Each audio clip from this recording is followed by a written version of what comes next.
Finally here. After many mishaps. Right, so this is a devlog, vlog, video log, Sean. A video log. That's what it is. So we're back. We're looking at we're going to look at Rusty Pop. We've got some more stuff. It's been a while. Actually, it's been nearly a year. Yeah. So we've done quite a lot of stuff, but we'll not be showing all of it by any stretch. But we'll show a few more things. So yeah, the front end. That's not changed much. Not a great deal. But it has changed a bit. So now we have.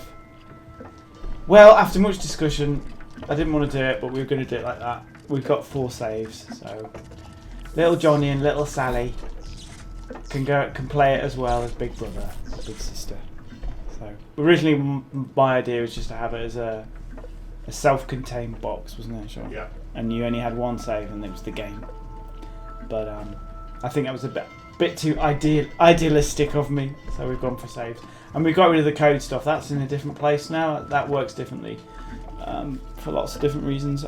Not least security. Yes. Yeah. It was anti-cheat. Yeah, it was very difficult to make sure it was secure. So we've got a better way of doing that now. Involves finishing the hardest level in the game. The infamous level 127, Sean. That's right. Yeah. And the reason it's called that is because it just happened to be level 127. Right, so yeah, we showed you the game last time at the beginning, which hasn't changed that much. So we're going to show you some different mechanics now. Starting off with, I don't know, what was on our list, John? Where should we start? Should we start on one of the intro levels? Yeah, why not? Here's the end again. I think we'll go for 1, 2, 2. So people desperately trying to stop the video there to read the names of them all. Oh right, yeah, and we'll get rid of the overlay and stuff. So this, so we'll play a little level. The main thing, this is the very first level in the game. Around again.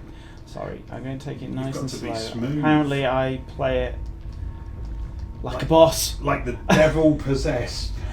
I have to be slow because I do tend to, because I'm so used to playing it. Whereas somebody new will go. So this is our very first level that actually has any gameplay on it. Well, that's not strictly true, but it is. No, it's the third. It's the third level, so you get to learn stuff right at the start, which really introduces you to the basic concepts. Then you have a little story level, which doesn't really do anything because it's basic. Well, not until you return. These are wrong, Sean. There's a bug there. I know. All right, I think that's the scale stuff to do with 1080p. It is, yeah. So we're fixing bugs as we're doing this as well. We're not probably going to edit too much because I don't want to. No, it is what it is. Yeah. It's in progress. Oh, I've broken it already. So this is the very first level. You've just learnt about lights. And you're like, okay, lights, brilliant. Well, that's great. You're zipping around again. And you've learnt about lights, and now we're going to teach you something new with a light.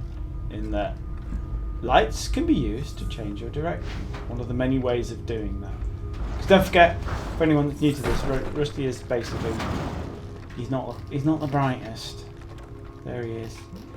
He just does what he does until he runs out of time, which is what this is over here. So the heart. This is a new one that's gone in.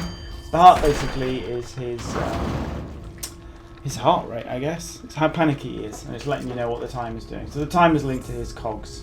So if he's in darkness, which he is in this bit of the ball, he gets a bit worked up, and his timer goes down quicker. So it's better to avoid dark areas, but they're not always. So the trick here is, I'm going to reveal spoilers. Already. The trick here is to turn that light off and turn that light on. And because he doesn't like darkness, he'll turn away from it. And he'll go the other way. We've got these pipes now. This is like the water pipes. They've been in a while. And he'll always come out of a pipe in the direction that you want him. So I'll turn that on. And then, it's revealed a gap. So we've got some access. And there's the brains. Now this is the currency in the game. I think we've talked about this before. Did we? I think we might have briefly shown it. And they basically act like a key, so it's just access. So he's back here again, but of course he goes into this pipe. But now, because he's going the other way, he'll come out the right way that we want him to go already. So we don't need to change his direction. And that's kind of what it's teaching you. It's a very simple sort of set of concepts. And because you've been this way already, and stones collapse and you go over it, which you learned previously. He's now here. I know we've got stones. So these crates. So initially we give you the crates in the very first level. But now you've got to go and find out where they are and drop into them. You have to drop into the crate. I'm about to run out of time, Sean, because I've been talking. Because you were talking. So the time has run out. So that's what's just. Normally you just play it and go, okay, let's do it properly. But because I've been rambling on, it's so you've eaten your currency, but you haven't got your currency yet. You have to bank it. You can't just get it and then go, yeah, right, that's fine. Yeah, I've got that now. You've not. You've got it in your stomach, but you ain't actually got it. So that's where toilets come in. So you literally crap it out. And there it goes. That's it. Now you've got it. Now you've got it, mate. You have to get the toilet in there somewhere. I should have done that first. Oh, we're all right. We're cool. No, you should just. We'll just make it. Do it. If you do it without being a div like me, you'll have plenty of time to spare. So it is quite tight, but it isn't. You usually have about a minute left if you don't mess it up, as opposed to 3 seconds. Mom, get up! All right, we're all right. Yeah, you see, like pro. I'm a pro. So that's that. That's our first level, and we basically spoiled that, but who cares anyway? No one watches these videos anyway, Sean. Oh, I'm sure they do.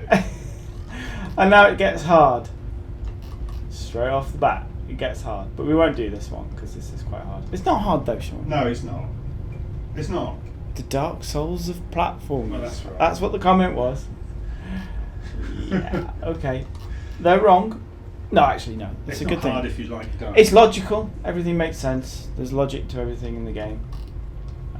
It's only hard because you messed up. That's right. Yeah. Yeah. We've got to get t-shirts. Not because the game is being a sod to you. So this is our fast travel level, of which there will be a few. But that's what these baskets are. So they actually, it's probably not that obvious, but it's a dog basket. If you look at it when it opens up, which it will do in a minute, it's a dog basket. There it is. And you get in it, and oh look, I wonder where we got that from. I've got a funky mouse, by the way. It sometimes occasionally goes the opposite direction to what I'm clicking. And this is just, at the moment, all the levels are sort of, well, the levels that are in the structure are sort of revealed, which is, some of them are missing because I haven't put them on the map yet. But like the first world is pretty much in. So tells you where your brains are, tells you where the doors are to get through to the next bit, because that's what you use the brains for. They're like a key to a lock, and the amount you've got will let you get through. It's an arbitrary amount, so you only need, so if it says 6, you need 6. It won't use your 6, you just need 6. So if you've got 6, you can get through anything that's got 6, so it doesn't spend them. And the bars are the little bowls, so as you play the game you will unlock these fast travel bowls, and you can go from any basket to any bowl that you have unlocked, and that lets you jump around without having to replay entire levels. So, but there's a bit of strategy there as well into how you use them to get to secret areas and ultimately finish the game. So there's one of the bowls which you'll have unlocked, and that will start you off sometimes in places you normally wouldn't be able to get to. So you can unlock it, but then you have to use a basket to get to it, and that will then, you can then exit and go, okay, well I guess I'm going that way, because that way looks like death. No, he'll turn around there. Death. And you can go to the level that you may not have finished, and carry on from that point. But there is a bit of strategy there. It's not just a case of saving your game at any point. You don't do that. You save your game at the basket, as it were, and you can go back to the basket any time by just doing that. That takes you home, and it'll take you back to the last basket you were at if you then want to try a different level that you've unlocked. And that's how that works. That's how the fast travel works. Dead simple, isn't it, Sean? It is. It's dead simple. Dead simple. I wish it was simple to program. But it is. It's also used for like gameplay reasons, and that we can fiddle about with how things are structured in a more cunning way than it first appears. So, yeah. In we go. I'm gonna go here this time. Okay, so these are the vaults we talked about. So when you get brains, as I said, you spend them on. Well, you don't spend them. You have them, and they let you get access to these things here, which are vault doors. There'll be some speech here at some point. This is the protagonist. She'll taunt you. So there's different over there. So I'll have a little check. But of course, this time we don't have enough currency, so we have to leave. I'll tell you all about it. And that's what they're for. And they're alright. So that's not good. Slam and splat. Rusty's Not head good. nearly flat. Yeah, so this is. I guess we could end on a slightly later level. So this is a more difficult level. Dark Souls I don't. 20. Yeah. It's Dark Souls and platformers. Oh, I just did an impression of someone there, didn't I? You did. Well, we're not going to do anything. Yeah. Okay. So. It's only you and I who'll know who it is. Well, About four other people who. Yeah. Who won't, because that's what friends are for. That's right. Yeah. You can get the sack. It's not enough to succeed. Everyone else must fail. So. You did. I don't mean it, mate. Infamously. I do. Right. Okay, so I'm just gonna. Is this our E3 level? This is it, yeah. Keep it real. All right. This is actually an intro level. This introduces Rusty's ability to sniff things. So, boom, that kills him. But it also teaches you. So it's all about. So an intro level is basically we've got some new mechanic, and this is how we teach you. But what I don't like is in games is where you arbitrarily have lots of. Don't get your sock. Quick. You're going to get crushed. So this teaches you about these little sneaky things. I think we've seen these before. I've sort of teased these. But it's a way of controlling his direction. Now he follows these. You see, straight into darkness. Normally at the edge of a light he would turn around, but because he's sniffing, he ignores all that. He's like, oh, this is great. Oh, I'll go into darkness to follow the smell. And here he's turned. Of course, the hammer's working again. And you're like, oh, what did I do wrong? Now, if you look carefully at what's going on in the level, you'll see what you did wrong, in that he followed the rat into the darkness. And it's quite subtle, and that's, I guess, where people find the game hard, is that mechanics sometimes are not blatantly obvious that that's what it's doing. It's clearly what it's doing, it makes perfect sense, it's absolutely logical, there's no woolliness to it, you know, it's a totally binary thing that it does. If you go to the edge of a light boundary, he will turn. But if you're sniffing, he won't. There you go. That's the trick.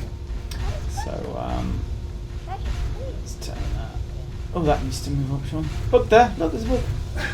He's not holding the sock. Needs to be open a bit bigger. I think that's because we're playing at 1080. It's 1080, I think. It's a scale problem. So, no, there's no problem, Sean. We don't have problems. See, I've only got now to get him. 1600. Oh, right. So, now, come on, hurry up, you little sod. So now to get him through past the light boundary, but she didn't quite make it. No, turn around. There he goes. He made it that time. But of course the problem is there's another thing here, and you're like, hey, but I'm going to die. But of course you haven't. You've created a gap here because you've learned earlier on that. God, cutting it fine. I'm cutting it fine. It's like, there we go. Pro. And now of course you're facing the wrong way for this. You got the same problem with the lights, and in he goes. And he gets the brain. He's got the brain. And then the next level is actually where he banks it, so you don't bank it on this level, but that's fine. That's all part of the design. But now he's in darkness, so his heart's kicked in, and he's a bit panicky. So we've got to use the sock. So when he follows the sock, he doesn't panic. So he's back to his normal speed, and his heart doesn't put any stress on it. So, but we've only got one slot left, so we might as well use it because you lose them when you're the exit level. There we go. Right, so this is an interesting one, in that as a mechanic, it's gone through a few changes. So basically, this is the intro to a new mechanic, which has been in a while, but not in its current form, which is these dynamic lifts that you can, and horizontal and vertical lifts. So I'll get him going, and it's sort of a warning to the designers out there, the budding designers, about not being so precious about what you think is a great idea, because it might not be, and you should be wary and not hang in there to a design that you've come up with just because you came up with it when you did, and then you stuck it in and it doesn't work, but you're like, well, I've done a load of work on this, so I'm going to stick with it. And then, of course, when you actually eventually implement it, you find out that it doesn't work. This is exactly what happened with these lifts, because originally when we put them in, they didn't work too well. They were automatic. So let's say for instance Rusty got onto a lift, like he's about to do now. Let's wait for him to get on. It would decide to move off. You wouldn't then tell it to. And I'm about to mess this up. I might just make it. Oh, I just made it. So, but whereas what it does now is it's an elected thing, and you can change where the lift is, whether he's on it or not. And it was a real problem, because we'd put it in and it didn't work. So it was a really complicated system as well, whereas the one in now is just one type of lift. And it's really simple, and it's 10 times more versatile and 10 times better.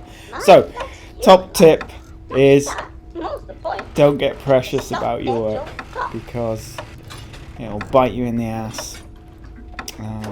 Anyway, so it's actually quite a simple mechanic, as you can see. Just let me build those, and it's really, again, it's about how do I mix and match these different positions to get the resources I need in the right order, so I can then get off the level or progress to the exit, which is here. Although you can't actually use this exit, you need 12 brains, which you don't actually have. Even when you get here, you don't, because the trick is not to exit there, but to use the barrel. Or certainly don't do that. He should, in theory. No, he shouldn't have done that. Okay, he died. Oh well, that's it. Next, boom. So that was one of our many mechanics, and it's like a combination of. So you were learning how to use the sock in conjunction with how wats or rats as we call them, can be used. I mean, wats on levels, they don't really. There is one that does you some damage if you get in his way, but generally all the baddies in the game are not really baddies. They're just things that are in the world as much as like quite passive. Aren't yeah, they? you've got grinders, you've got hammers. I don't know. It sounds like there's a hammer on here. So the wats are pretty much like that. They're just sort of doing their thing, like you are. So you might want to kill your debug. Yeah, let's make it look pretty. Yeah. So this is again, it's an intro level. This is effectively it's a very simple level. So you'll have already learned the sock, and now you'll use it in a different way. So this is about, you can actually clone him. So if you look, you've made a little copy of him. Now the important thing about clones is they're all valid. They're all valid characters. So the first one to exit the level becomes the real Rusty. And of course they can all die as well after they're just done. So obviously you need to kind of go, alright, what do I need to do here? I don't know what I'm doing. So you just work it through, and with your experience of the previous levels. And I think that this is just at the start of World 2. So there's quite a lot of things that you'll have learned, and you'll have got used to the game and how it works, and the time issues and that. Like, I mean, we're constantly introducing new mechanics, and then we will mix them up so you use them in different ways amongst themselves, and And then it will get insane. Yeah, I mean, world sort of end of World 3, the last World 4 is, yeah, I guess that probably is going to be quite hard. That really is going to be hard, but that's fine. That's all right. I mean, it's nothing like a challenge, is there? If everything was dead easy, you wouldn't feel any satisfaction. So I've actually not played this level for a while, and I can't quite remember what to do, but I think I've got it. Yes, I think I know what it is. So I'll play this through. Spoilers, and then we'll call it quits. It's just a little snippet of what we've got. So he cloned in here. Now I've got a sock, so I need to use that sock, which I've forgotten where the socks are, to turn him at the top of it.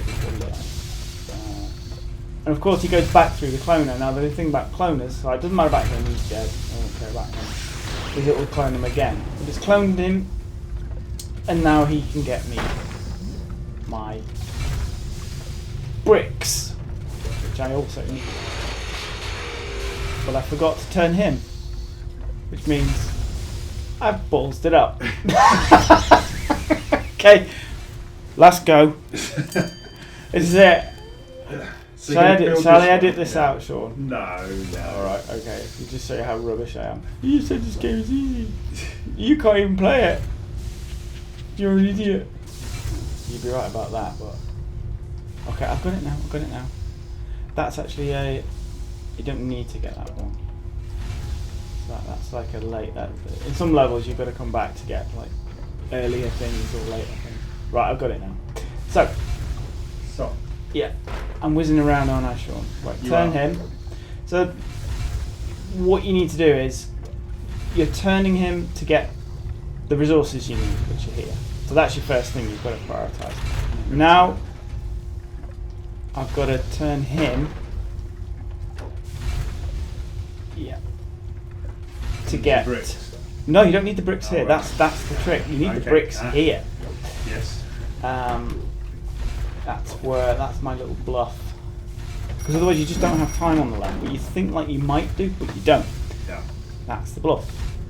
So now Okay, so we're back down to one rusty. So you follow the wires. Yeah, we're back down to one rusty. And that's it. Because it's an intro, it's actually meant to just... It's basically like, this is how you do it. You've got to use your noggin. And that's it. And that's the... Lovely. And that's the intro to cloners. Now, later on in the game, obviously... gets a bit harder. So this is the next level where I actually go, alright, so you think you know how to use cloners, do you? Well, guess what? You don't. And this is where it gets really a little bit probably too hard. I'm still grading the levels. The grading at the moment is going on quite a lot where I'm kind of playing it and playing the level, making sure that it's not too hard. I, again, not played this one for a while, and I know for a fact I'm changing big chunks of this level. Because of where it's ended up being in the whole structure. So I'm not sure there's any point playing it. So we're going to end on it's a test level actually. This is a newish mechanic that we've put in. We've had it planned for quite a while, but we've just really sort of started to play with it. Don't know if you can see, but it's I thought what better level to build as a test level than a giant wicker man for this for this particular mechanic. So yeah, well, it doesn't actually start. Obviously, if it's I mean, when it first went in, it actually set fire to the level before I'd done anything. So before Risty had even had a chance to do anything, it was gone. So we'll pop him up here. So actually, no, we won't. We'll pop him here. So yeah. We've got to play with some numbers. Oh, he keeps getting hit by the things. Yep, it is hot, Rusty. You're right. So, eventually, it's fairly... oh, he's going to go. He doesn't actually get hurt by fire, but it does make him panic. So, he's going to... He moves a bit faster. Although his heart hasn't come out. I don't think we've plugged that in yet. Oh, he's going to die now. Yeah, he's dead. Oh, he didn't die. There's a bug there. I found a bug. Anyway, I guess that's it. It's all gone. Or nearly gone. Bye-bye, Summer Isle. Bye-bye, Rusty. Bye-bye. Oh, God! Oh, Jesus Christ!